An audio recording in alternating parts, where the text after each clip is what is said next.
Hello everyone, welcome to this video, and in this video I'm going to show you how you can change your iPhone language. So in order to do this, it's actually quite easy, so let's just immediately jump into the tutorial.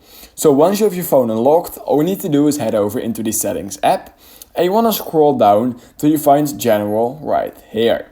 Then what you need to do is scroll a little bit down and you want to click on language and region. And then literally all you need to do is click on add language and you can add any language over to your iPhone. For example, Polish, then I click on it and I click on use Polish and then that will be set as my language.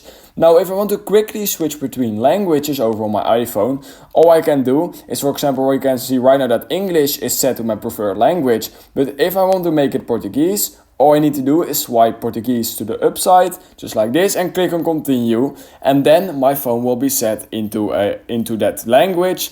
And that's a really easy way to switch between languages as well. I will not do it right now in this video because it will restart your phone for a quick second, which will stop my screen recording.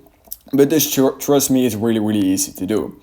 So that's how you can change the language over on your iPhone. If you learned something from this video, I would highly appreciate it if you could like this video and subscribe to my channel. And I hope I will see you in my next YouTube tutorial video.